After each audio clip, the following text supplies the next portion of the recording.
আসসালামু আলাইকুম। Hello viewers, কি অবস্থা সবার? আশা করি সবাই খুব ভালো আছেন। আজকে আমি একটা সুন্দর মিষ্টি বানানোর রেসিপি দেবো আপনাদের মাঝে। তো তার জন্য প্রথমে দুধটা ভালো করে জ্বালিয়ে নিতে হবে। আমি এখানে 4.5 কেজি পরিমাণের দুধ নিয়ে নিয়েছিলাম, আর এই দুধগুলো ছিল আমাদের নিজেদের গাভীর। তো সেই দুধগুলো একসাথে জমিয়ে এবার মিষ্টি বানানো হবে। আর এই মিষ্টিগুলো আব্বা নিজ হাতে বানিয়ে দিয়েছে আমাকে নিয়ে যাবার জন্য। তো আজকে 2 ধরনের মিষ্টি হবে, একটা হচ্ছে ছানা সন্দেশ আর একটা হচ্ছে ছানা দিয়ে বরফি বানানো। প্রথমে দুধগুলো ভালো করে জাল দিয়ে নিয়েছিলাম, 2 বার ফুটিয়েছিলাম।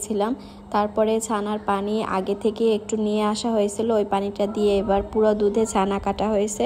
এখন এই ছানাগুলোকে একটা কাপড় দিয়ে ছাকা হবে, আর কাপড়টা খুব পাতলা ধরনের হবে যাতে সমস্ত পানিটা নিচে পড়ে যায় আর উপরে ছানাটা জমে থাকে। তো এইটা কিছুক্ষণ ধরে রেখে দিতে হবে যাতে সমস্ত পানিগুলো একদম ঝরে যায় আর ছানাটা একদম শক্ত শক্ত হয়ে যায়।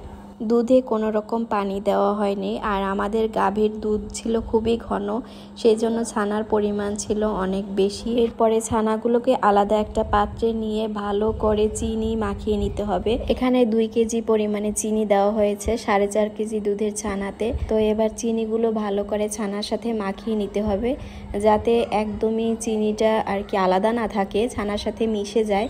প্রথমে ছানার সাথে 1 কেজি পরিমাণে চিনি মিশিয়ে দিয়েছিলাম, পরে আরও 1 কেজি পরিমাণে দিয়ে দিয়েছি। একসাথে না দিয়ে একটু একটু করে দিয়ে পুরো ছানার সাথে চিনিটা মিশিয়ে দেব। এরপরে একটু ময়দা দিয়ে নিয়েছি, কারণ সন্দেশের জন্য একটু ময়দা মিক্সড করতে হবে ছানার সাথে। এখন ময়দাটা দিয়ে ছানার সাথে আবারও ভালো করে মিশাতে হবে, হাত দিয়ে খুব ভালো করে মিশিয়ে দিতে হবে 3টা উপকরণ। আর সাথে একটু এলাচ দিয়ে দিয়েছিলাম সেন্ট আসার জন্য এলাচের। আর খুব অল্প পরিমাণে পানি দেওয়া হয়েছে এর সাথে, যাতে চুলোতে দেওয়ার পরে একটু গলে যায় সব কিছু উপকরণ। এরপরে আবারও ভালো করে মাখানো হলো। মাখানোর পরে হাতটা ধুয়ে সামান্য পরিমাণে পানি দিয়ে নিলাম, আর তারপরে চুলাতে বসিয়ে দেব। চুলাতে বসানোর পরে হালকা আঁচে নাড়তে হবে, যেন বেশি আঁচ না হয় তাহলে তলায় লেগে যাবে।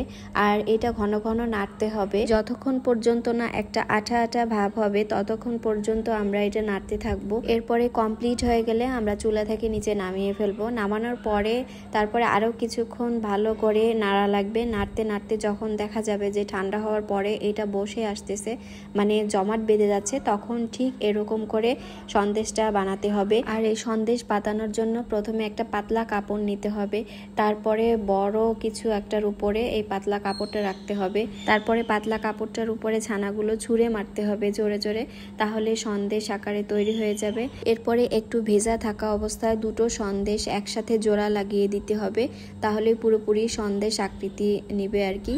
আর এইখানে বরফি বানিয়ে রেখেছিলাম, এটা একটা প্লেটে বিছিয়ে তারপরে কেটে কেটে নিলেই হবে ছুরি দিয়ে।